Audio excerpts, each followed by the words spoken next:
Alright then, my lovelies, let's talk self-care.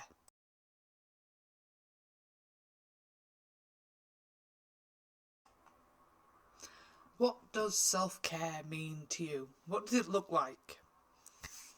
Well, there's so many people that they go online and they tell you, oh, it's about taking time for yourself, go for a spa day, have a long hot bubble bath, get a massage, pamper yourself.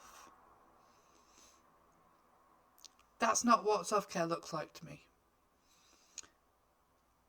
Personally, having a long hot soak in the tub makes me A, feel icky, because I'm basically bathing in my own filth and it's surrounding me.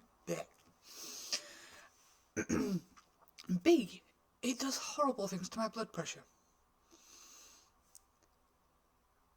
Pampering. I look after my face. I shower. I brush my teeth in the morning. That's my sum total of pampering. It's not something that interests me. It bores me rigid. So, spa days? Nah. Doesn't do anything for me. Do I want a facial? No, I will give myself one at home. Do I want a manicure? No. I will do that for myself if, I don't know, I've been cleaning the bathrooms and my hands feel bleached to buggery. Or I've broken several nails, which I have at the moment. If I go for a massage, it's not to relax. If I go for a massage, I want to come out feeling pummeled and all the knots in my spine have been beaten into submission and I can move properly again. I do have a lot of back problems. It's actually a holdover from knee problems as well, but we'll leave that alone. So what is self-care if it's not these really quite superficial things? And I've come to the conclusion, just for me, that self-care isn't just about doing the easy stuff. It's about having a good long look at yourself from the outside and saying, you need to do this for you. Not for anyone else, not for anyone's opinion, but for you. So, self-care means, to me, looking at your diet. Are you actually nourishing yourself, or are you just filling a hole? Yeah, that sounded filthy, I didn't mean that. Are you getting any exercise? I will quite confidently hold my hand up and say, no. I walk a bit. That might be classed as exercise, but I don't class it as such. Because walking is... Hell, walking's time for me to just listen to my audiobooks without people interrupting or wanting my attention. So, these things, some of them really suck. They are really hard. So I don't think self-care is just about doing the superficial and taking time for yourself.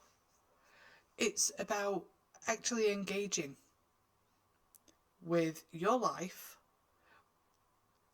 and discovering how much you do for others and measuring against how much you do for yourself. So, I know for a fact that because I work from home, I do most of everything that is required to keep the house running. So I will do laundry throughout the week and keep things tidy and clean and all of those things. And that's fair. Because I am here. I don't have the commute into an office that takes an hour and a half. I don't have to take my son to school because my husband does that on his way to work. So I have that time to do it. But I'm not balancing that with looking after myself.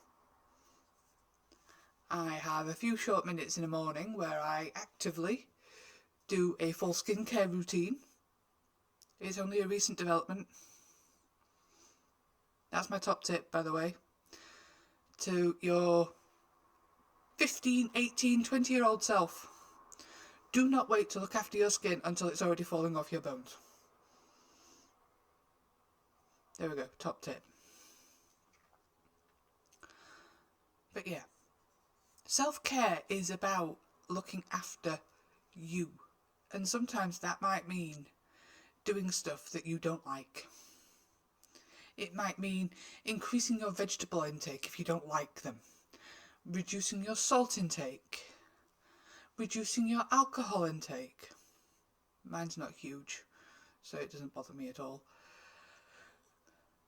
But it's not just about being superficial and being kind and fussy.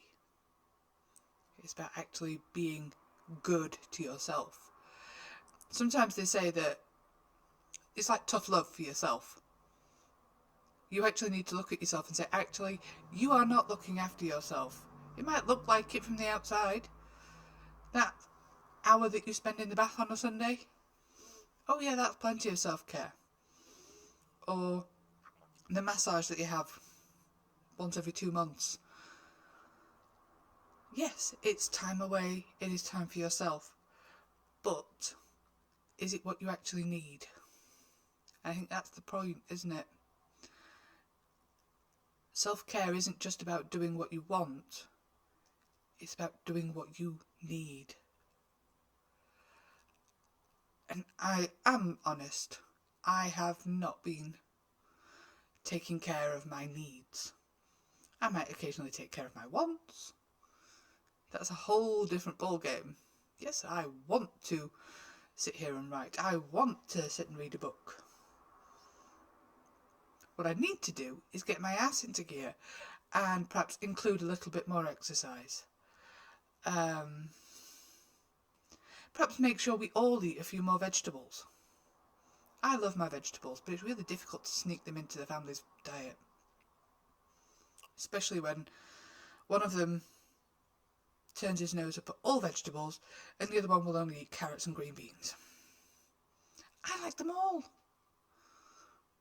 I've actually started ensuring that I do separate vegetables for myself so I can have sprouts and cauliflower and broccoli. But anyway, self-care. I am not going to start taking bubble baths because it's horrible. I will go get myself a massage because my back's killing me. I am not going to spend time on manicures or pedicures or any of those things. And if I really desperately want them, I'll ask my sister. Family rights. So yes, don't just accept what people think self-care is. Because it is more about being able to look at what you need and provide it than indulging yourself in just what you want. Because what you want is not necessarily always what you need. So there we go. I will leave you with that. And see you soon. Mwah!